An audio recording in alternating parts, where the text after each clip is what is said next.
যে দেখুন, তিনটি প্রাণীকে কখনো আর নিয়মাদি, ভাগবত বিধানাদি, সৎ উপদেশাদি বোঝানো যায় না। সেই তিনটি তুলসীদাস গোস্বামী কি বলছেন? সাকট, সুকট, কুকুরা, তিনকে মত এক। কি বললেন? সাকট, সুকট, কুকুরা। কোটি ভাতি সমঝাও ত ন তেরো টেকো। এদের কোটিবার উপদেশ দাও, কোটিবার সাধু উপদেশ দাও, সৎ উপদেশ দাও।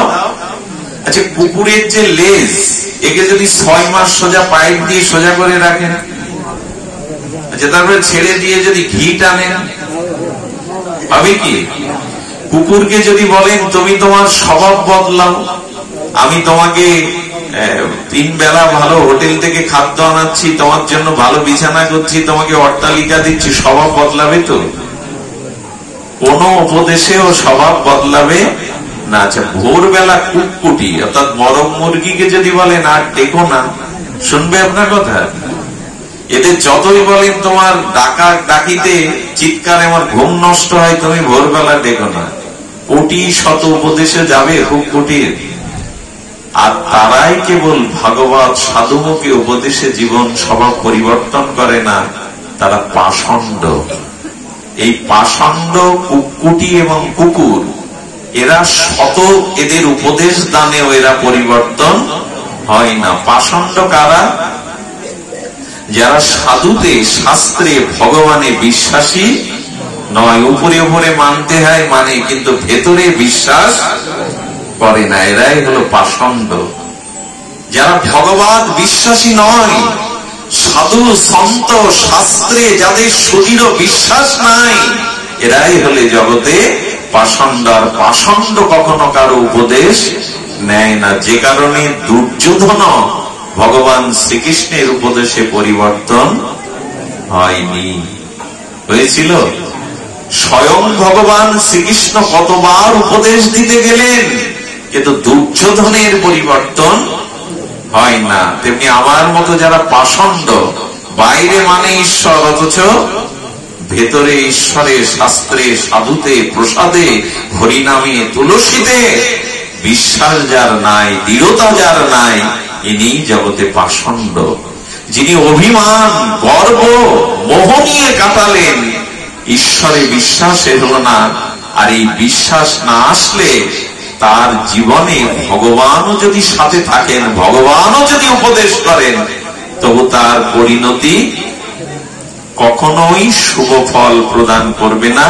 সেই বিষয়ে রামচরিত মানসের একটা লীলা এখন উপস্থাপন করা হচ্ছে আপনাদের প্রসন্ন কৃপায়। আমি পূর্বেই উল্লেখ করেছি বিনু সৎসঙ্গ আর হরি কথা। আচ্ছা, হরি কথার ফলশ্রুতি কি সাধু সঙ্গে? বলো, শুদ্ধ সাধু সঙ্গে যদি হরি কথা শ্রবণ হয়, তাহলে হরি কথা আপনাকে ভগবত দর্শন করিয়ে দেবে, ভগবানের নিকটে নিয়ে যাবে। হরি কথার ফল যদি কেউ জিজ্ঞাসা করে যে সাধু সঙ্গ হরি কথার ফলশ্রুতি কি, তো হরি কথা সাধু সঙ্গ আপনাকে ভগবানের নিকটে দর্শন করিয়ে দেবে, ভগবানের কাছে পৌঁছে দেবে। এটা সেতু, সিঁড়ি। এপার থেকে যেমন ওপারে যাওয়া লাগে সেতুতে, তেমন সাধু সঙ্গ হরি কথায় আপনাকে ভগবানের চরণে, আজ পর্যন্ত পৃথিবীতে যারা ভগবত দর্শন পেয়েছেন, ভগবানের চরণ প্রান্তে পৌঁছে গেছেন, তার একটি কারণ মহৎ কৃপা এবং হরি কথা। প্রমাণ নিন। ভগবান শঙ্কর মানে সত্যম শিবম, সুন্দরের প্রতিমূর্তি ভগবান শিব, সতীকে সাথে নিয়ে হরি কথা শুনতে যাচ্ছেন। কে যাচ্ছেন? শঙ্কর শুনতে যাচ্ছেন। সর্বদা সমাধিতে থাকেন। শঙ্কর কাকে নিয়ে যাচ্ছেন সাথে? সতীকে। সতীকে সাথে নিয়ে তিনি ভরদ্বাজ ঋষির আশ্রমে আর রাম গুণগাথা, প্রভুর গুণগাথা শ্রবণের জন্য উপস্থিত হলেন। আর সতী বসেছে, তবু হরিকথাতে সতী শুনছে না মন দিয়ে। ভগবান শঙ্কর সেই হরিকথা শ্রবণ করে সতীকে সাথে নিয়ে যখন আসছেন তখন শুরু হয়েছে ত্রেতার রাঘবেন্দ্র মর্যাদা পুরুষোত্তম রামচন্দ্রের নরলীলা, সেই ত্রেতার লীলা। সেই লীলাতে সীতা হরণ হওয়ার পরে রঘুপতি রাঘবেন্দ্র রামভদ্র আর বনে বনে কাঁদছেন, কখনো হরিণকে, কখনো লতাকে, কখনো নদীকে, কখনো বৃক্ষকে কেঁদে কেঁদে প্রশ্ন করছেন, আমার সীতা কোন পথে গেছে বলতে পারো? দূর থেকে ভগবান শঙ্কর দেখেই বলছেন, সতী এই দেখো, সাধু সঙ্গ হরি কথা মানে হরির কাছে পৌঁছে দেওয়া, এই প্রভু রাম পৌঁছে দিলেন। কিন্তু ভগবান শিব রঘুপতি রামের সম্মুখে গেলেন না। খুব ধ্যান দিয়ে শুনতে হবে, নাহলে ভেতরে প্রবেশ করা যাবে না। কেন গেলেন না? দেখুন, ভগবান শঙ্করের সাথে আর রঘুপতি রামচন্দ্র বা কৃষ্ণের সাথে তিনটি সম্পর্ক। কয়টা? তিন প্রকার রসের সম্পর্ক। একটি হলো দাস্য, একটি স্বামী, আর একটি হলো সখ্য। কি কি বললাম? ভগবান শঙ্করের সাথে রামচন্দ্রের সম্বন্ধ রস তিনটি, দাস্য, সখ্য আর স্বামী। মানে প্রভু, স্বামী মানে প্রভু। শিব ঠাকুর রামচন্দ্রকে নিজের ইষ্ট বা স্বামী মনে করেন। স্বামী মানে এখানে পতি না, স্বামী মানে প্রভু বা ইষ্ট, জীবন সর্বস্ব। আর শিব ঠাকুর মাঝে মাঝে প্রভুর নিজেকে দাস বা সেবক মনে করেন। এই হনুমানকে জানেন? এই হনুমান ভগবান শিবেরই অবতার। ভগবান শঙ্করই হনুমান হয়ে রামচন্দ্রের চরণ সেবার জন্য এসেছিলেন। এই জন্য প্রভুর সাথে সম্পর্ক তিনটি। কখনো তিনি সেবার জন্য দাস হন, কখনো তিনি সখা হন, আর কখনো তিনি তাকে ইষ্ট বা স্বামী জ্ঞান করেন। আচ্ছা, রামচন্দ্র নরলীলাতে কাঁদছেন। উনি বৃক্ষের কাছে, লতার কাছে, নদীর কাছে, মৃগী হরিণীর কাছে, সকলের কাছে প্রশ্ন করছেন। বললেন, কোন সেবকের উচিত না প্রভুর লীলাতে, প্রভুর বিধানে রসভঙ্গ করা। একটা জিনিস জেনে নেন, যাকে প্রভু মানেন, যাকে শ্রেষ্ঠ মানেন, আপনি সম্মুখে উপস্থিত হলে যদি তিনি তার আনন্দ বা রস বা কোন মানসিক সংকটে ভুগতে থাকেন, তাহলে দূর থেকে তার সেবা, চিন্তা, প্রণাম, শ্রদ্ধা জানাবেন, কিন্তু তার সামনে যাবেন না। অনেকেই আছে দেখবেন, গুরুদেব এলে তার হাত ধরতে ব্যস্ত হয়, সাথী ধরতে ব্যস্ত হয়। মানে সামনে গুরুদেবের সাথে থাকলে তার হাতটা ধরলে সাধারণ যারা তারা মনে করবে ইনি গুরুদেবের খুব প্রিয়। কিন্তু উপযুক্ত অনুভবী জন কি করেন জানেন? সবার পিছনে দাঁড়িয়ে থাকেন, গুরুদেবের সামনে যান না ভিড়ের মধ্যে। এবং গুরুদেব পরবর্তীতে তার সেবার কি প্রয়োজন, কোথায় উঠবেন, তার বিছানা ঠিক করতে হবে কি, তার বাথরুমটা পরিষ্কার করতে হবে কি, ওই দিকেই চলে যায়।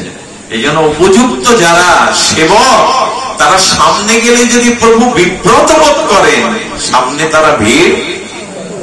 গুরুদেব যদি ডেকে নেয় তো অন্য কথা, যদি তিনি কাছে ডেকে নেন অন্য কথা। শিব ঠাকুর দূর থেকে প্রণাম করছেন। সচ্চিদানন্দ রূপায়, কি বললেন? সচ্চিদানন্দ রূপায় পরম, সচ্চিদানন্দ রূপায় পরম বলে আর দূর থেকে ভগবান শঙ্কর সজল নেত্রে ভাবে প্রণাম করলেন। আমার মনে হয় শিব ঠাকুর যদি সাধু মুখে, ঋষি মুখে রাম গুণগাথা শুনে রামকে পেল, এখন আপনাদের মনে প্রশ্ন যাচ্ছে না, আমরা তো আজ 10, 20 বছর, 50 বছর শুনছি, আমরা পেলাম কই? প্রশ্ন আসবে কিনা? আমরা তো ছোটবেলা থেকেই বাবা হরি কথা শুনছি, সাধু সঙ্গ করছি, আমাদের সামনে তো ভগবান পড়লো না।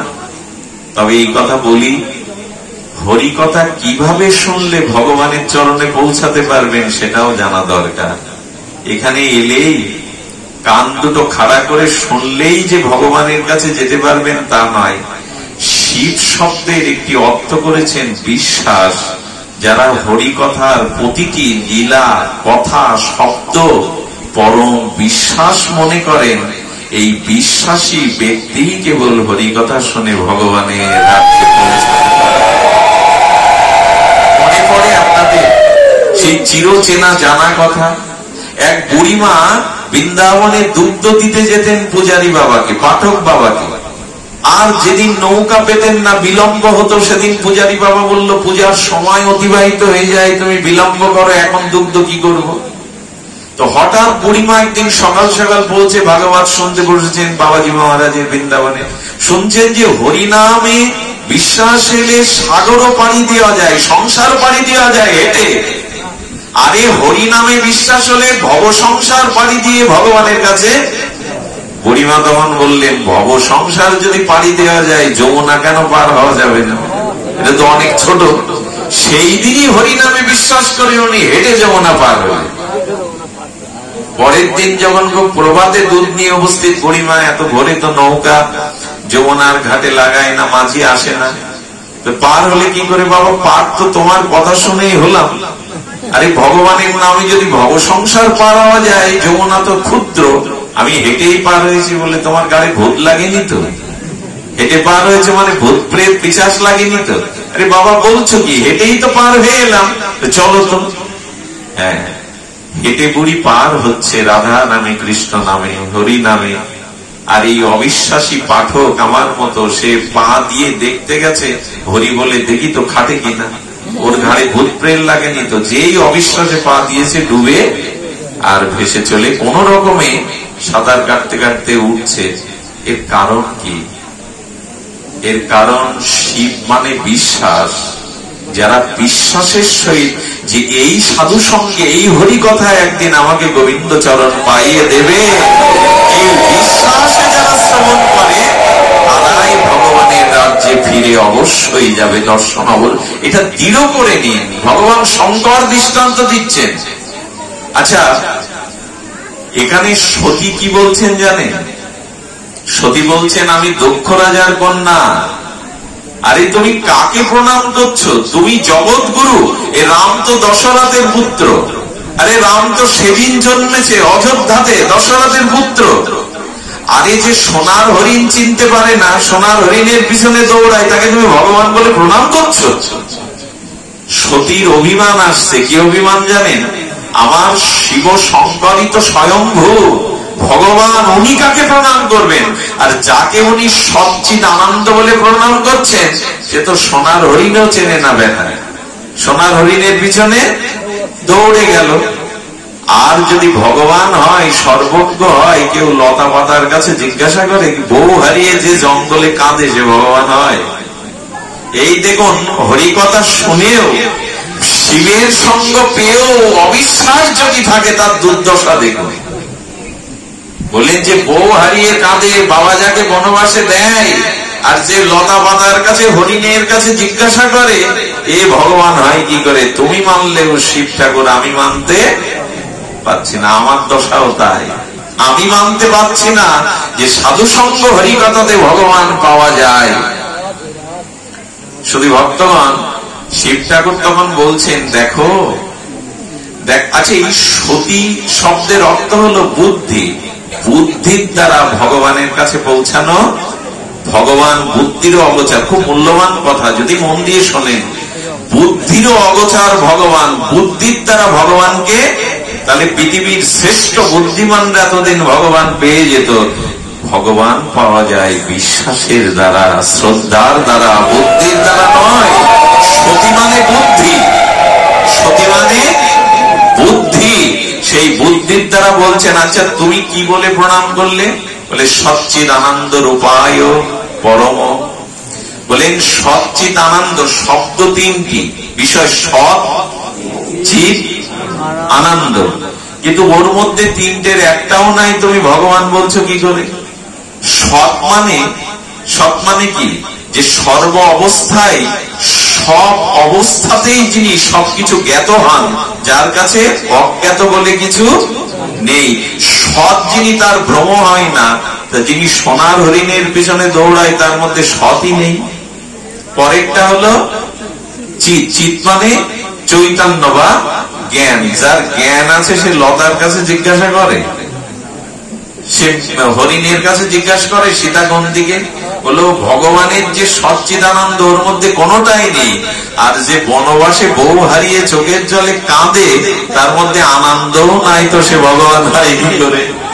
সত নাই, চিত নাই, আনন্দ নাই, সে ভগবান হয় কি করে?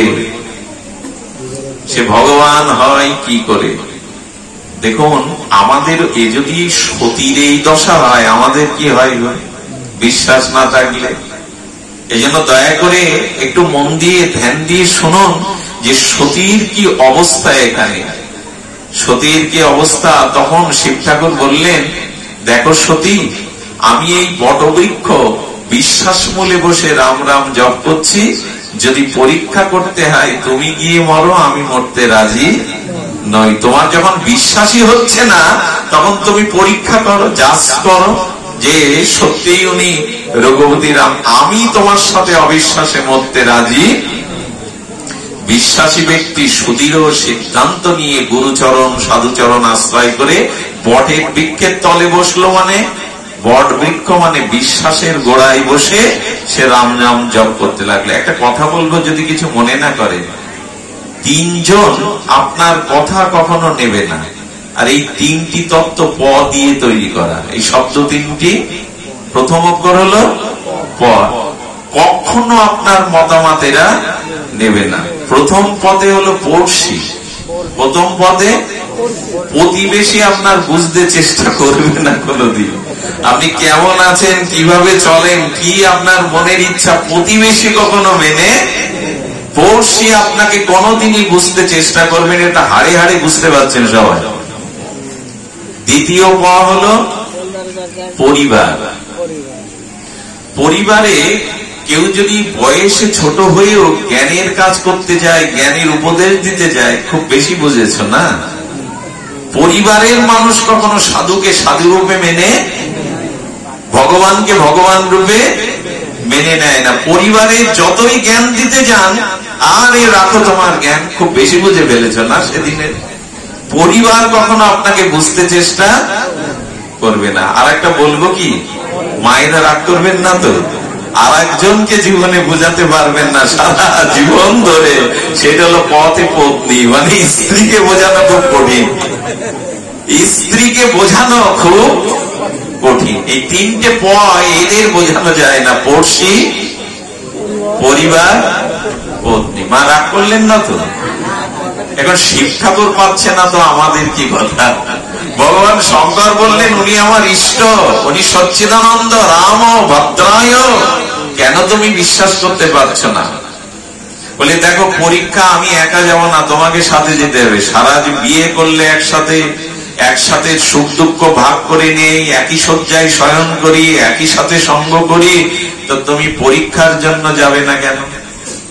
শিব ঠাকুর তখন বলছেন, একই সাথে সব কাজ করতে নেই স্বামী স্ত্রী। বলে কিরকম? বলে শোনো, তোমাকে একটা দৃষ্টান্ত দিই। তোমার অসুখ হয়েছে, তোমার অসুখের ডাক্তার ওষুধ লিখেছে, সব একসাথে মানে কি তোমার ওষুধ আমিও খাবো? আমার খাওয়া উচিত নয়। এই জন্য অবিশ্বাস রোগ তোমার হয়েছে, ওষুধ খেতে হয় তুমি খাও, আমি এই ওষুধ খাবো না, আমি রাম রাম করছি। এই হলো বিশ্বাস। পরীক্ষা কখনো ভক্ত করতে যায় না। আজ আমরা বড় যুক্তিবাদী হয়ে গেছি, দেখাও, প্রমাণ করো, এই করো, তাই করো। আরে ভগবান নেই, থাকলে আমার দিকে তাকাতেন, আমার কথা শুনতেন। কত পরীক্ষা নিরীক্ষা। এই জন্য সতী কি করেছেন? সতী বলছেন যে আমি পরীক্ষায় যাব। সতী ভক্তগণ, কখনো কখনো না স্ত্রীর প্রতি একটু বেশি আবেগ কমাবে। স্ত্রীমুখ পুরুষ যারা, এদের জীবনে দুর্দশার শেষ নেই। আপনাদের একটু বলি, অপরাধ নেবেন না। আচ্ছা, রামচন্দ্র স্ত্রী হারা হয়ে কাঁদছে থেকে সতী মনে করেছে বউ পাগল। সতী কি মনে করেছে? বউ পাগল। রামচন্দ্রের এই লীলা দেখে বোঝাবার চেষ্টা করেছেন শিব ঠাকুর, দেখো প্রভু এখন নরলীলা করছেন, আর ভগবানের লীলা মানে ক্রীড়া, মানে খেলা। আর এই খেলা মানে তিনি জানাচ্ছেন, যাকে স্ত্রী করে এনেছি, যার গলে মঙ্গলসূত্র বেঁধেছি, সুখ দুঃখের সাথী করেছি, সীতা হারিয়ে আমি ভগবান যদি না কাঁদি, এই অভিনয়টা যদি না করি, জগতের কোন পুরুষ স্ত্রীর প্রতি আর গেছে ভালো হয়েছে বলবে, গেছে ভালো হয়েছে। তাতে স্ত্রীর প্রতি তো একটা কর্তব্য আছে। বাবা মা ছেড়ে, সংসার ছেড়ে, আপনজন ছেড়ে আমার কাছে এসছে। রামচন্দ্র নরলীলাতে দেখাচ্ছেন না, স্ত্রীর প্রতিও মাঝে মাঝে মাঝে মাঝে মমতা থাকা ভালো, কিন্তু অতি মোহ অতি আসক্তি ভালো না। এটা দৃষ্টান্ত দিয়ে আপনাদের মুখে একটু হাসি ফুটবে। একজনের স্ত্রী বলছে, দেখো আমার ভাইয়ের হাতে রাখি পূর্ণিমায় রাখি বাঁধবো, 7 দিনের অনুমতি দাও। সে আবার বউ ছাড়া হতে চায় না। ট্রেনে যখন তুলতে গেছে স্টেশনে, ট্রেন আসতে তার 10 মিনিট আগের থেকে রুমাল বের করেছে, রুমাল বের করে চোখ মুছতে শুরু করেছে। এই তুমি কি ছেলে মানুষ? হ্যাঁ, বাচ্চার মতো কাঁদছে, আমি 7 দিনের জন্য রাখি বাঁধতে যাচ্ছি দাদাকে, আরে ফিরে তো আনবো। কান্না হলে ও আরো জোর শুরু করেছে। মনে মনে কিন্তু কাঁদছে না, মোহটা জানাচ্ছে কত ভালোবাসি তোমাকে, কতটা নিজের মনে করি। স্ত্রী বলছে, এই পাগল, কাঁদতে নাই, ইত্যাদি ইত্যাদি বলছে। পাশে লক্ষ্য করছে ট্রেন তখন এসেই গেছে, প্রায় আসবে আসবে, হুইসেল দিয়েছে, হরেন দিয়েছে। পাশে থেকে আরেকজন কাছে বললো, তাহলে আমার ব্যথার ব্যথি আরেকজনকে পেয়েছে। তুমি কাঁদছো কেন? বলে, তার আগে বলুন আপনি কাঁদছেন কেন রুমাল নিয়ে? বললো, এই ট্রেন না আসছে না, এই ট্রেনে আমার প্রিয়া চলে যাবে বলে কাঁদছি। বলে, আমার কারণ ওই একই, তুমি কাঁদছো চলে যাবে বলে, আর আমি কাঁদছি আসছে বলে। এই ট্রেনে আমি কাঁদছি আসছে বলে। জগৎ এরকমই, কেউ বউ চলে গেলে, একজন হয়েছে কি, একজন দৌড়াতে দৌড়াতে গিয়ে পোস্ট অফিসে গিয়ে বলছেন, কেস লিখুন, আমার বউ গুম হয়ে গেছে, আমার বউ গুম হয়ে গেছে, কেস লিখুন। বলে, বেটা এই পোস্ট অফিস, থানা না। বলে, আমি জানি, কিন্তু বউ চলে যাওয়ার আনন্দে এখন কোনটা পোস্ট অফিস কোনটা থানা আমি ঠিক বুঝতে পারছি না। কেউ হয়, অভিনয় তো করতে হয়, অন্তত একটু ব্যথা প্রকাশ করবে। স্ত্রীর কোনো ব্যথাই সংসার করতে গেলে এই কৌশলগুলো লাগবে। মাঝে মাঝে অভিনয় ভালো, সে অভিনয়টা যদি ব্যথা দূর করার জন্য হয়, তো রামচন্দ্র নরলীলাতে এরকম অনুভূতি দেখাচ্ছেন। শিব ঠাকুর সেই সময় 3টে শব্দ বলেছিলেন, একটু ধ্যান দিন। শিব ঠাকুর বলেছিলেন, সমীক্ষা, প্রতীক্ষা আর সমীক্ষা, প্রতীক্ষা আর পরীক্ষা। এই 3টেই শব্দ কি কি বলা হলো? পরীক্ষা, অপেক্ষা, সমীক্ষা। পরীক্ষা করতে হয় জগৎকে, সংসারকে। এখানে পরীক্ষা ছাড়া কোনো জিনিস আপনি মেনে নিতে পারবেন না, তাতে ঠকে যাবেন। আর ভগবানের জন্য করতে হয় প্রতীক্ষা, যেটা শিব ঠাকুর বসে বসে করছেন। সবরীর মতো ভগবানকে পাওয়ার জন্য প্রতীক্ষা করুন। কত জন্মই বা লাগতে পারে, আবার এখনই তার কৃপা হতে পারে। এই জন্য ভগবানের বেলায় কখনো প্রতীক্ষা ছেড়ে ধরবি, যদি তারে থাকবি প্রতীক্ষায়। যদি তাকে ধরবি তো প্রতীক্ষায় থাকিস। প্রতীক্ষা আমাদের নাই, আমরা বড় অধৈর্য হয়ে পড়ি। এত নাম করি, এত তীর্থ প্রবণ করি, কিন্তু সবরীর দিকে তাকিয়ে দেখুন, কত কত দিন, কত কাল, কত প্রহার, কত যুগ তিনি ভগবানের জন্য অপেক্ষা করছেন। এই অপেক্ষা ভগবানের জন্য করতে হয়, আর জগৎকে পরীক্ষা করতে হয়, আর সমীক্ষা করতে হয় আমার মন, আমার ভাবনা, আমার চরিত্র এখন কোন অবস্থানে আছে। সমীক্ষাটা অন্য দিকে করতে নেই, নিজেকে করতে হয়। আমি কতটুকু সুন্দর হতে পেরেছি, আমি কতটুকু নিজেকে আর এই সংসারে সকল কিছু মানিয়ে নিতে শিখেছি। নিজেকে সমীক্ষা করতে হয়, ভগবানের জন্য প্রতীক্ষা করতে হয়, আর জগৎকে করতে হয় পরীক্ষা। কিন্তু সতী কি করতে গেল? সতী এখানে প্রতীক্ষা না করে ভগবানের জন্য গেল কি করতে? পরীক্ষা। আমরাও মাঝে মাঝে ভগবানকে পরীক্ষা নিতে যাই, কিন্তু পরীক্ষা নিতে গেলে কিন্তু পরীক্ষা দিতে হবে। আমি সংক্ষিপ্তই বলছি, শুনুন। এখানে পরীক্ষা নিতে গিয়ে কি করলেন? সতী চিন্তা করলেন, সতী চিন্তা করলেন যে আমি পরীক্ষা ছাড়া বিশ্বাস করি না। তো সেই পরীক্ষা করতে গিয়ে উনি সীতার রূপ ধরলেন। কার রূপ ধরলেন? আগেও জেনেছেন কথা। সীতার রূপ ধরে কি করলেন জানেন? সীতার রূপ ধরে রামের সামনে আস্তে আস্তে হেঁটে যাচ্ছে, সীতার রূপ ধরে। রামচন্দ্র তখন হাসছেন পেছনে পেছনে, বললেন আমার সীতা হলে আমার আগে চলতো না।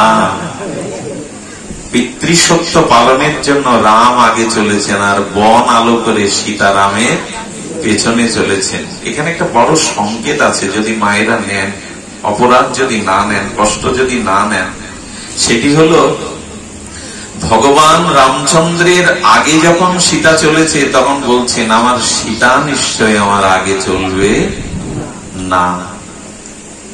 কথাটা সংকেতটা আমি পরে আস্বাদন দেই, তখন উনি বুঝতে পেরেছেন। উনি একটু দ্রুত হেঁটে সামনে গেলেন, দ্রুত হেঁটে সামনে গিয়ে প্রণাম করে বলছেন মা। এই যখনই মা বলে প্রণাম করেছেন, চমকিত হয়ে সতী বুঝতে পেরেছেন আমি ভুল করেছি, ইনি তো ভগবানই।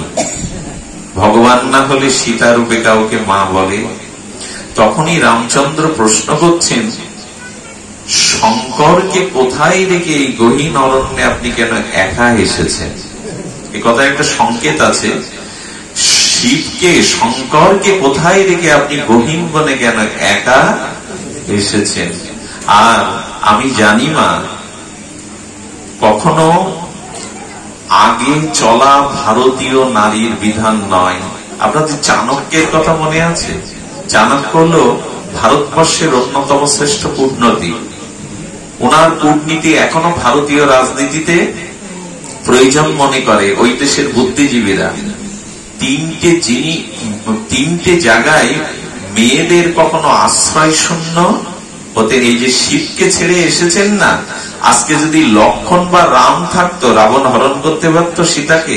মা একটা কথা বলি, আজকের অনুষ্ঠানে সার কথা নিয়ে যাও, মেয়েদের কখনো একাকী স্বাতন্ত্র চলা বা থাকা উচিত নয়। এটা ভারতীয় বৈদিক বিধান, বেদের বিধান। কেউ যদি প্রশ্ন তোলেন কেন একা তো অনেক মেয়ে ভালো আছে, স্বামীর অত্যাচার ছেড়ে স্বাধীনভাবে 90% যেটা দৃষ্টান্ত, এটা স্বাভাবিক দৃষ্টান্ত। আর ব্যতিক্রম 10 ভাগ সব বিষয়ে থাকতে পারে, সেটা দৃষ্টান্ত নয়। একটা মেয়ে স্বাতন্ত্র থেকে সুখী হয়েছে, জীবন প্রতিষ্ঠা করেছে, এটা 10%, এটা প্রমাণ নয়। 90% যেটা দৃষ্টান্ত, সেটাই দৃষ্টান্ত। চাণক্য বলেছিলেন লতা, বনিতা আর পণ্ডিতা এদের কখনো একা থাকতে নেই, সর্বনাশ হবেই হবে। কি কি বলা হলো? লতা, বনিতা আর পণ্ডিতা, এরা যখনই স্বতন্ত্র একা চলতে শুরু করবে তখনই এদের জীবনে ধ্বংস, অভিশাপ বা পতন চলে আসবে। আচ্ছা, লতা, এই লতাকে কখনো ধরার ছাড়া, বৃক্ষ ছাড়া, আদর্শ ছাড়া উপরে উঠতে পারবে? লতা বাঁচতে পারবে? পৃথিবীর এমন কোন তরু লতা নেই যাকে ধরার ছাড়া, আশ্রয় ছাড়া সে ঊর্ধ্বমুখে যেতে পারে। সারা জীবন মাটিতে পড়ে থাকবে ধরার না দিলে। তেমন পারলে বালিকা অবস্থায় পিতামাতা, জ্যাঠা কাকার আশ্রয় কন্যাকে থাকতে হবে, এটা বৈদিক বিধান, সনাতন বিধান। যৌবনে স্বামীর আশ্রয় থাকতে হবে, আর বার্ধক্যে পুত্র কন্যার আশ্রয়ে নারীকে থাকতে হবে। কেন আশ্রয়ের কথা বলা হচ্ছে? পরাধীনতার জন্য নয়, নারীদের স্বাধীনতা হরণের জন্য নয়।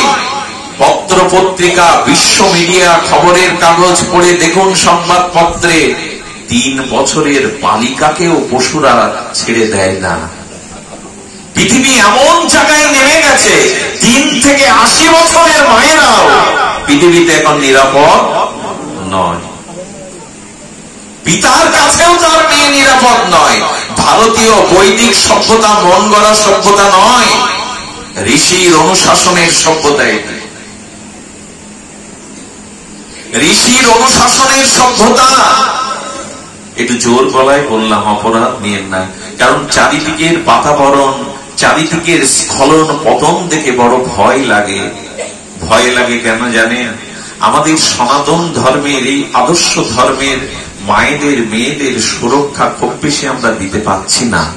খুব ব্যথার কথা হলো, একটি নিবেদন করব, মা লতাকে যেমন আশ্রয় লাগে, বনিতা মানে নারী, নারীও ছাড়া, কারো আশ্রয় ছাড়া সে একাকী কখনো পৃথিবীতে নিরাপদ কখনো নয়, কখনো নয়, থাকতে পারে না। ব্যতিক্রম 10 ভাগ সেটা সিদ্ধান্ত নয়, 90% যা সিদ্ধান্ত সেটাই সিদ্ধান্ত। 10 ভাগ স্বাতন্ত্র ব্যাকুলতা থাকতে পারে। আর বলেছেন পণ্ডিতা, পণ্ডিতেরও কখনো আশ্রয় ছাড়া থাকতে নেই। আচ্ছা, আমি পণ্ডিত নই, মূর্খ, কিন্তু আমি যে কথাগুলো বলছি কার আশ্রয় থেকে বলছি? গীতা, ভাগবত, পুরাণ, এ বাদে পণ্ডিতের কোনো আলাদা কথা থাকতে পারে? বলুন, এর বাইরে তার নিজের মন গড়া কোনো কথা থাকতে পারে? পণ্ডিত যদি শাস্ত্রের আশ্রয় না থাকে তার পাণ্ডিত্য স্খলিত হবে। সে পণ্ডিত নয়, মানুষকে কিছু দিতে পারবে না। আর রমণী যদি কারো আশ্রয় না থাকে, ব্যতিক্রমী পতন বা ধ্বংস তার আসবেই যদি একাকী থাকে। আর যদি লতাকে অবলম্বন না দেওয়া হয়, সেও কখনো ঊর্ধ্বগামী হতে। একটা অনুরোধ করি মা, একটা অনুরোধ করি। অনুরোধটা হলো এই যে এই আশ্রয় তোমাদের থাকতে হবে, ব্যতিক্রম জীবন নয়। আজকে ভগবান শঙ্করের স্বতন্ত্র ভাবে আজকে সতী পরীক্ষার জন্য গেল। এই জন্য রামচন্দ্র ভগবান হয়ে জগৎকে দেখালেন, শিবকে রেখে তুমি একাকী কেন গহীন বনে? একাকী আসতে নেই মা। আজকে সীতাকে আমরা একাকী রাখার কারণে সীতা হরণ হলো। কত বড় দৃষ্টান্ত জানিয়ে গেলেন। দয়া করে মা, নিজের পুত্র ছাড়া, স্বামী ছাড়া অন্য কোন পুরুষের সাথে নিজের কুমারীকে, মেয়েকে কখনো গান বাজনা ফাংশনে আত্মীয়র বাড়ি পাঠাবে না। নিজের কন্যাকে কখনো পিতা, বড় ভ্রাতা, মাতা ছাড়া কারোর সাথে পাঠাবে না। যুগ এখন এমন একটা জায়গায় দাঁড়িয়েছে, সেই জায়গা থেকে অভিশাপ মুক্তি আমরা পাবো না। এই জন্য দয়া করে শাস্ত্রে বলেছেন নারী 3 ভাবে থাকতে হয়। তখন কেউ যদি এখানে কোন রমণী মনে করেন, বিল্লমঙ্গল যে আপনি পাঠ করছেন, নারী অধিকারকে খর্ব করছেন, নারী আগে চললে তোমার আপত্তি কোথায়? রামচন্দ্রের আগে সীতা গেছে, তাতে রাম আগে উঠে কেন এই উপদেশ দেবে? উপদেশ দেবে এই জন্য নারীকে আগে রাখতে হবে। কিন্তু কোন নারীকে? পিছনে অনুগমন করতে হবে কার জানেন? সম্মুখগামিনী হতে হবে। মাকে আগে রেখে সন্তানকে পিছনে চলতে হবে। এই কথাগুলো লিখে নেন। নারী আগে থাকবে, তবে সে নারী হলো মা। কখনো মায়ের আগে হেঁটে যেতে চেষ্টা করবেন না। মাকে আগে দিন, বুক দিয়ে নয়, জীবন দিয়ে আগলে আপনাকে আশীর্বাদের ছায়ায় রেখে দেবে। মাকে আগে রাখো, কিন্তু স্ত্রীকে আগে রাখতে যাবেন না। স্ত্রীর মোহে যদি আগে রাখতে যান, সেটা সভ্যতা নয়। স্ত্রী হলো অনুগামিনী, অগ্রগামিনী নয়। অগ্রগামিনী মা। এই কথা কি এখন আমাদের পরিবারের সত্য? মাকে আগে রাখবো। দেখুন, একটা কথা বলি, বিয়ের পরে বাড়িতে কোনো খাবার নিয়ে গেলে ওটা স্ত্রীর হাতে না দিয়ে মায়ের হাতে দিন। এই অভ্যাসগুলো গড়ে তুলুন। মাকে আগে রাখুন। সংসার যদি বাঁচাতে চান, নিজে যদি কোনো আশীর্বাদের ছায়া থাকতে চান, জীবনে মাকে আগে রেখে চলুন। এই সম্পদটা হারিয়ে ফেললে কিন্তু আর পাবেন না। যারা হারিয়েছেন তারা জানেন যে জগতে মায়ের স্থান পূরণ করা 3 জন পিতার পক্ষেও সম্ভব নয়। 3 জন পিতার পক্ষেও সম্ভব নয় মায়ের স্থান পূর্ণ করা। আজও বাড়িতে ফিরে গিয়ে সারাদিনের কর্মক্লান্ত দেহে নিয়ে যদি মা বলে একবার ডাকেন না, হৃদয় জুড়িয়ে যায়। মাকে জীবনে আগে রাখবেন। মাকে অগ্রে রাখতেই হবে। সন্তান সব থেকে আশীর্বাদের ছায়ায় থাকতে পারে যদি মায়ের ছায়ায় থাকে। আমি মনে করি, জানেন, আমি মনে করি বিট্টলজির কথা মনে আছে? উত্তরপ্রদেশে বিট্টল ভগবান বলা হয়। বিট্টল মানে গোবিন্দজি। আমাদের গোবিন্দকে ওই দেশে বিট্টল ভগবান বলা হয়। এই বিট্টল একটি অল্প বয়সী ছেলে, আর সে তার মাতা পিতার সেবা করে। এত সেবা করেন, মা চলে গেছে সেবা করতে করতে, পিতার সেবা করেন। সেই পিতার ব্যাকুল সেবায় সন্তুষ্ট হয়ে ভগবান বিষ্ণু উপস্থিত হয়ে দুয়ারে গিয়ে বলছে, বিট্টল বিট্টল আমি তোমার দুয়ারে এসেছি, একবার বাইরে এসে দেখো না আমায়, আমি তোমার দুয়ারে এসেছি। তখন ওনার পিতা ওনার কোলে কেবল ঘুমাচ্ছিলেন। দাদা বসুন, দাঁড়িয়ে কষ্ট হচ্ছে, বসুন। উনি ঘুমাচ্ছিলেন। তো ঘুমাচ্ছিলেন যখন পিতার চোখে ওই রুগ্ন শরীরে যখন একটু নিদ্রা আসছে, তখন মনে মনে বিট্টল চিন্তা করছে এই কিশোর বাবা মার সেবা করাতে যদি দুয়ারে ভগবান উপস্থিত হন, ভগবান পরীক্ষা নিচ্ছেন না তো সেই পিতার ছেড়ে গিয়ে ভগবান দেখার লোভে ছুটে যায় কিনা। প্রভু যদি পিতামাতার সেবার কারণে আপনি আমার দুয়ারে দর্শন দিতে আসেন, তবে এটা জেনেছি পিতামাতার সেবাই আপনাকে পাইয়ে দেয়। প্রভু একটু অপেক্ষা করুন, বাবা ঘুমালে তবে আমি আপনার কাছে আসবো। গোবিন্দ মনে মনে আনন্দ পাচ্ছেন। কি করেছিলেন জানেন? একটা ইট, মাথায় ইট দিয়ে শুলেন, তো ইটটা ছুড়ে দিয়ে বললেন, প্রভু যতক্ষণ বাবা নিদ্রা না যায় কৃপা করে ইটের উপরে দাঁড়িয়ে অপেক্ষা করুন, আমি আসছি। সেই মূর্তি আজও উত্তর ভারতে বিট্টল ভগবান নামে খ্যাত, ওই ইটের উপরেই দাঁড়ানো মূর্তি। এই জন্য এই জায়গাটা কেউ নষ্ট করবেন না। মা বাবা এদের স্থানটা সংসারে বড় অবহেলিত। এই কাল কবলিত কলিযুগে এই বিচার চলছে, তাদের বোধ নেই, তাদের স্মৃতি নেই, তারা বোঝে না আমাদের। এরকম না, অবহেলা যেন না হয়, কখনো না হয়, অবহেলা কখনো যেন না হয়। এই স্থানটা পৃথিবীতে নিঃস্বার্থ ভালোবাসার কোন দৃষ্টান্ত গোবিন্দ ভাগবতে দিতে পারেননি একটি ছাড়া। সেই একটি দৃষ্টান্ত আজও পিতামাতার ভালোবাসার মধ্যে কোনো স্বার্থ লুকিয়ে নেই। তারা কোনো চাওয়া পাওয়ার জন্য সন্তানকে ভালোবাসেনি, বড় করেনি।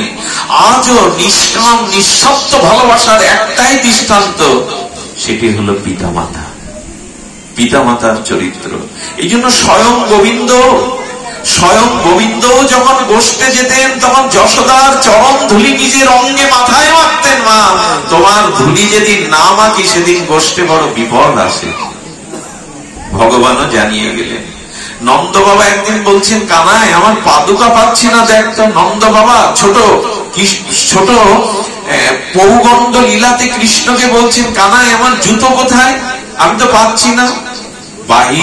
বাহিরে রাখা জুতো দোকানে গিয়ে প্রণাম করছেন ওই ছোট গোবিন্দ। ছোট ছোট করপল্লব হস্তে একখানা জুতো মাথায় নিয়েছেন, দুই হাত তো দিলে পড়ে যাবে, হাঁটি হাঁটি বাবা করে হাঁটতে শিখেছেন। আর একটা জুতো বুকে আর একটা মাথায় করে বাবার কাছে এসে বাবার পায়ে পরিয়ে দিচ্ছেন, নিজে ভগবান। এজন্য পিতা মাতার প্রতি শ্রদ্ধা, ভালোবাসা, সেবা আপনি সারা জীবন ব্যাপী করতে পারবেন না। শুধু ভক্তগণ, সাধুত্ব কিন্তু শুধু পোশাকে নয়। সাধুত্ব দেখুন, সাধুর সঙ্গে গিয়ে অনেকেই বলে, বাবা আমাকে একটু আশীর্বাদ করুন, আমি যেন পরিবর্তন হই। আমি বলি কি, সাধু যদি আপনাকে তিলক মালাও দেয়, সাধু যদি আপনাকে শ্বেতশুভ্র বসন দেয়, এটাতে পরিবর্তন হয় না। পরিবর্তন হয় যদি সাধু চামড়া কেটেও আপনার গায়ে তার চামড়া লাগিয়ে দেয়। আমি বলছি আপনার পরিবর্তন হবে না। সাধুত্ব পোশাকে নয়, সাধুত্ব হলো হৃদয় পরিবর্তন যদি হয়, হৃদয়ের স্বভাব পরিবর্তন যদি হয়, যার চরিত্র স্বভাব পরিবর্তন হয়, তিনিই সাধু। সাধু সঙ্গ করে সাধুর কাপড় নিলাম, সাধুর মালা নিলাম, সাধুর মতো তিলক নিলাম, সাধুর মতো ইঙ্গিতে চললাম, এটা নয়। মনটা পরিবর্তন করো, স্বভাবটা পরিবর্তন করো সাধুর মতো। পোশাক প্রয়োজন, কিন্তু চামড়া আপনার গায়ে দিয়ে দিলেও আপনার পরিবর্তন হবে না যদি স্বভাব বা চরিত্রের পরিবর্তন না হয়। এই জন্য সাধুর স্বভাবটা হৃদয়ে নিন। আমি বেশি সময় নেওয়ার অধিকার নেই, বৃষ্টি ভেজা দিন, বহু দূর থেকে চলে এসেছেন আপনারা। বলবো, মাকে আগে রাখুন আর স্ত্রীকে। মায়েদের বলছে স্বামীর পিছনে, প্রভুর পেছনে, পতির পেছনে চলুন। আর পাশাপাশি কাকে রাখা যাবে জানেন?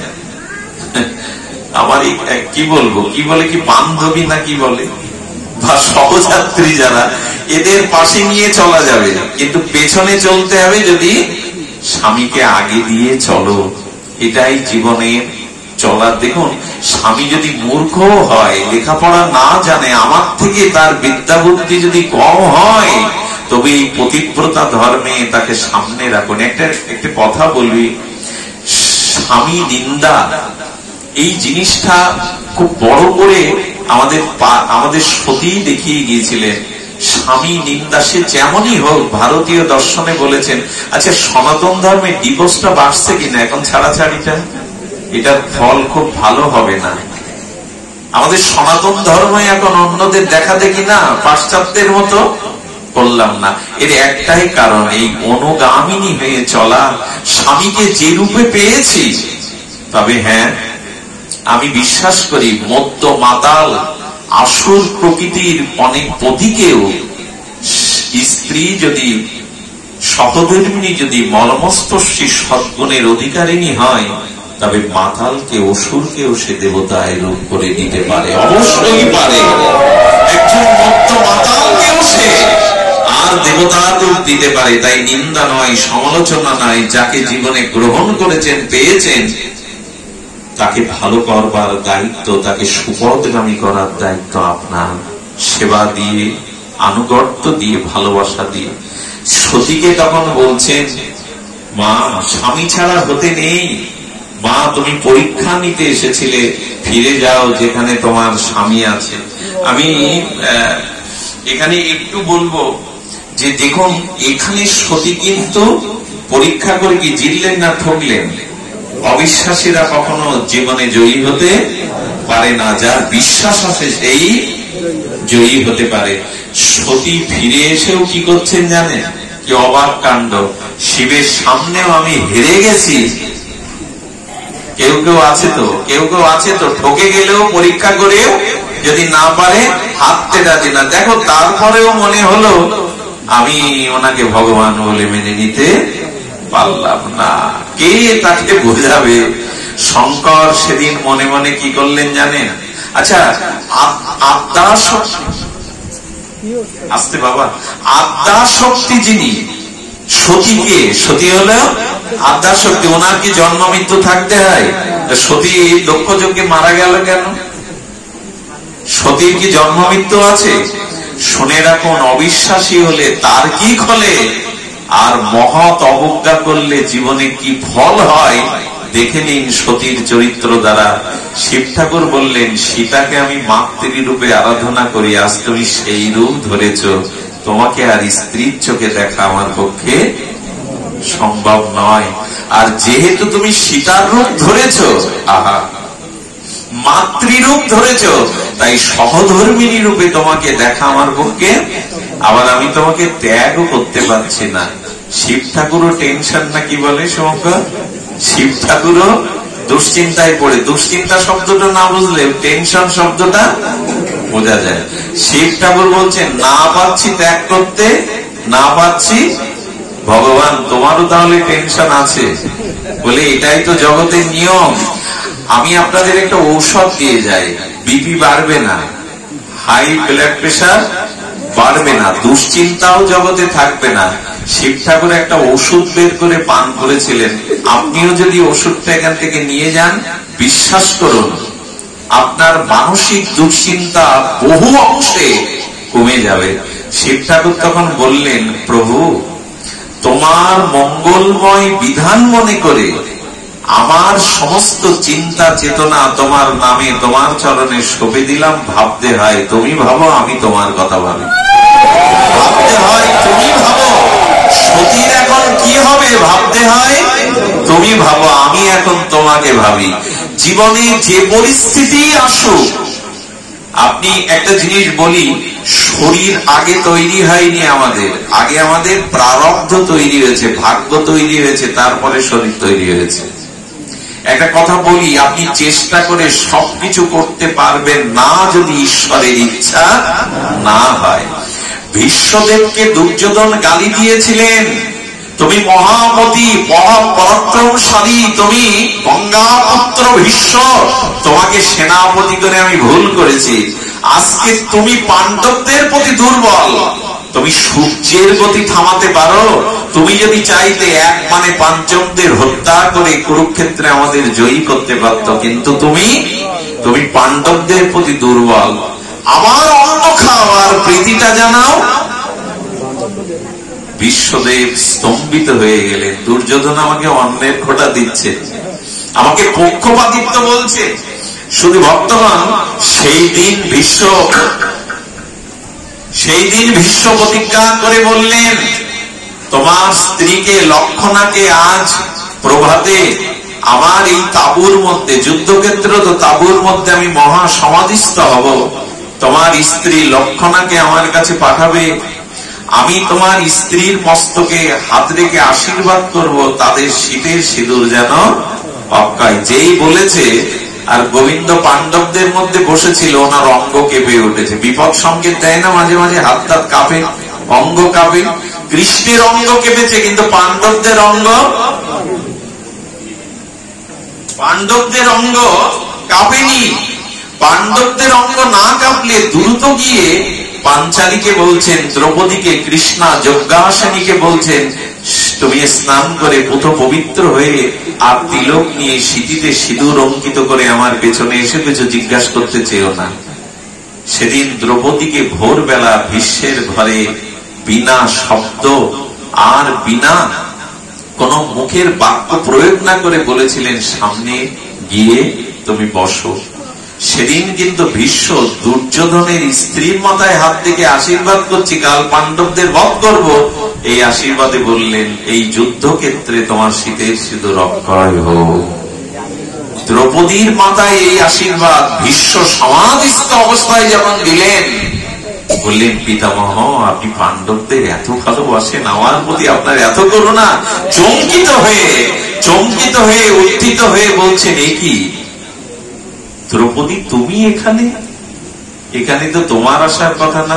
বিশ্বদেব তখন সিদ্ধান্ত নিয়ে বললেন, হে কেশব, হে জনার্দন, বুঝেছি এটা তোমারই কাজ, এসো সামনে এসো, আমি বুঝেছি এটা তোমারই কৃপা, তোমারই কাজ। সেই দিন ভগবানের চরণে ভীষ্ম যে কথাটা বলেছিলেন, আজ লিখে নিন, জীব স্বভাবত কোটি বাঞ্ছা করে, তোমার ইচ্ছায় তাহা ফলরূপ ধরে। আমরা যা ইচ্ছা করি কোনো কিছু হওয়ার নয়, বিধাতা বলে যিনি আছেন, পরম শ্রেষ্ঠ পরম যিনি আছেন আমাদের জীবনে। আমি যে ভাগবত পাঠ করব, আমি যে ডাক্তারি করব না, এটা একজন লিখে রেখেছেন, এই জন্য এইখানেই আমাকে আসতে হয়েছে স্বভাবত। এই জন্য জীবনে কি পাননি, কি হতে পারেননি, জীবনে কি আশা পূর্ণ করেননি, এই জাতীয় দুশ্চিন্তার বিষ না খেয়ে ভগবানের উপরে শোভে দিয়ে তার নামামৃত পান করুন। এই হলো জীবন থেকে দুশ্চিন্তা দূর করার একমাত্র উপায়। উনি সতীকে বোঝাতে পারেননি, তাকে জ্ঞানের দ্বারা সঠিক পথ দেখাতে পারেননি, আবার সতীকে কাছে রাখতে পারছেন না, ত্যাগ করতে পারছেন না। শিব ঠাকুর বললেন, এতে আমি জগৎকে জানিয়ে গেলাম, তোমার ইচ্ছা মতো জগতে সবকিছুই ঘটবে। একটা জিনিস বলি বাবা, যারা এই পথে এসেছেন, সাধু পথে, তারা কখন, আমি গতদিন কথাটা স্পর্শ করেছিলাম, কখনো মনে করবেন না এই পথে এসে যে আমার বিপদ হবে না, কলঙ্ক হবে না, অপমান হবে না, আমাকে যন্ত্রণা ভোগ করতে হবে না। বরঞ্চ এই পথে এসে গেলে এগুলি আরো বেশি করে আপনার সামনে আসবে, এগুলো বেশি করে আসবে। বেশি করে আসবে কেন জানেন? মনে আছে আপনাদের, জগন্নাথের একান্ত সেবক মাধব দাস বাবাজি, এই জগন্নাথী মাধবের রক্ত আমাশা হয়েছিল। কি হয়েছিল? রক্ত আমাশা। রক্ত আমাশা তিনি বারবার বাচ্যক্রিয়া করতে যাচ্ছেন, মলমূত্র ত্যাগ করতে যাচ্ছেন। একবার গায়ে মলমূত্র মেখে গিয়ে যখন জল তুলতে যাবে, উনি পুরীর সমুদ্রের তীরে পড়ে গেলেন, আর উঠতে পারলেন না। সারা দিন কতজনকে বলেছে একটু জল দেবে, কেউ দেয়নি। বসে বসে ওই শুয়ে শুয়ে কাঁদছে আর বলছে, জগন্নাথ তোমার সেবা ছাড়া তো জীবনে কিছু চাইনি, তবে আমাকে সরিয়ে নাও না, আমাকে জগৎ থেকে নিয়ে নাও, কারণ তোমার সেবা ছাড়া তো আমি থাকতে পারবো না। সন্ধ্যার গোধূলি যখন আসবে, সন্ধ্যার আধার নামে গোধূলির রক্তিম রঙে যখন পশ্চিম দিগন্ত উদ্ভাসিত, জগন্নাথ এসে জল ভরে নিজে হাতে মলমূত্র ধুয়ে দিচ্ছেন মাধবের। এত শীতল হাতের ছোঁয়া পেয়ে, জল পেয়ে মাধব পেছনে তাকিয়ে দেখে সাক্ষাৎ জগন্নাথ তার মলমূত্র ধুয়ে দিচ্ছেন হাতে করে। পৃথিবীর কোন শাস্ত্রে মনে হয় আমি এভাবে পাইনি। ভগবান তিনি মলমূত্রে জল বলছেন, মাধব মাধব আমি জল দিচ্ছি, পরিচ্ছন্ন হয়ে নাও। হাত জোর করে বললেন, কেন কলঙ্ক দিচ্ছ আমায়, কেন কলঙ্ক দিচ্ছ? তুমি সচ্চিদানন্দ প্রভু, তোমার সাথে আমার সখ্যরস আছে বটে, তুমি ভগবান, তুমি অচিন্তনীয়, তুমি এটা করতে পারো না প্রভু। তো এতে কলঙ্ক কেন নিচ্ছ, আমার গায়ে কেন কলঙ্ক দিচ্ছ? এটা তুমি করো না। আচ্ছা প্রভু, একটা কথার জবাব দাও তো, তুমি এভাবে আমাকে কলঙ্কিত না করে আমার রোগটা তো সেরে দিতে পারো না, তাহলে তো তোমাকে এই কলঙ্কের কাজ, এই অধ্যায় রচনা করতে হয় না। ভগবানের চোখেও জল, সজল নয়নে বললেন, রোগ আমি ভালো করতে পারি কিন্তু করব না। কেন করব না জানো? যে আমার ভক্ত হয়, আমি চাই তার পূর্ব জন্মের কর্মফল এই জন্মেই ভোগে শেষ হয়ে যায়। সে আমার কাছে আসুক, আর যাতে কর্মফল ভোগ করতে তাকে পুনঃ জন্ম মৃত্যু সংসারে না আসতে হয়, যাতে বারবার তাকে সংসারে না আসতে হয়।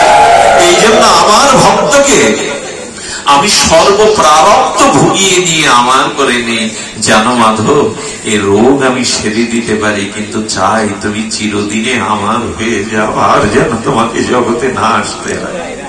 এই জন্য গোবিন্দ ভক্ত যারা, ভগবানের বিশুদ্ধ ভক্ত যারা, তাদের এই প্রার্থনা, প্রভু রোগ শোক জ্বালা অশ্রু যন্ত্রণা দিয়ে এই জন্মই যেন প্রারব্ধ শেষ করে তোমার কাছে ফিরে যেতে পারি। বারবার কেন এই জগতে এই প্রারব্ধ, এই জগৎ মাঝে বারবার কেন কর্মফল ভোগের জন্য আনবো? এই জন্য ভক্তের অনুভূতি কি জানেন? আমাদের জীবনে যা কিছু একজন রচনা করে রেখেছেন। আচ্ছা, এই কথা বললে একটা খুব তর্কও আসবে, তাহলে করার প্রয়োজন কি, চেষ্টার প্রয়োজন কি? সবাই বলে কেন তাহলে কর্ম করো, সব যদি তার ইচ্ছায় হবে তো কেন কর্ম করো? কর্মটা করতে হবে কেন জানেন? কর্মটা লোক শিক্ষার জন্য, জগৎ শিক্ষার জন্য, কিন্তু আপনি যা চান তা হবে না। আচ্ছা, এই বছর 2024-এ যে গরমটা গেল দাদা, বিশ্বে যে তাপ বছর, এটা কি বিজ্ঞানীরা পারবে এই তাপকে দূর করতে, শীতকে দূর করতে? সব আমাদের হাতে নাই, অনেক কিছুই, কেন কোনো কিছুই আমাদের হাতে নাই। এই জন্য অর্জুন প্রথমে যখন স্বাতন্ত্র কথা বলেছে, বিশ্বরূপ দেখানোর পরে বলছেন, অর্জুন তুমি কাদের মারবে, তুমি কাদের মারবে, মেরে তো আমিই রেখেছি, তুমি শুধু কর্তব্য পালনের জন্য গান্ডীব হাতে নাও। অরিষ্যে বচনাং তব। আর গোবিন্দ বলেছিলেন, নিমিত্ত মাত্রং সভ্য সাচিন ভব সভ্য, তুমি নিমিত্ত মাত্র হও, তোমার কিছু করার নেই। পুতুলগুলো নাচতে পারে না, পুতুলকে অলক্ষ কেউ দড়ি দিয়ে নাচায়। আমরা ভগবানের যন্ত্র রুড়ানি মায়া, গোবিন্দ এই মায়ার সুতো দিয়ে জগতে আমাদের যা যা করতে বলেছেন তার প্রেরণায় আমরা তাই করছি। তবে দুটি জিনিস আছে, যা হবার তা হবে, মেনে নিতে হবে, আর যা করার তা আপনাকেই করতে হবে। শব্দটা আবার বলি, যা বিধিতে আছে, বিধি কিন্তু একটা আছে, এটা মানতেই হবে।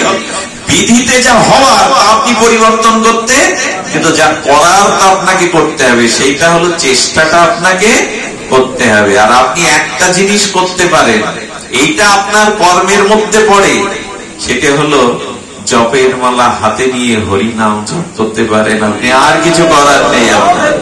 আপনি সাধু মুখে বসে হরি কথা আর হরি নাম জপ করতে পারেন, যা কিছু করবার তিনি করে রেখেছেন। দুঃখটাকে মেনে নিতে শিখুন, অপমানটাকে আঁচল পেতে মেনে নিতে শিখুন, এগুলো বড় উপকারী।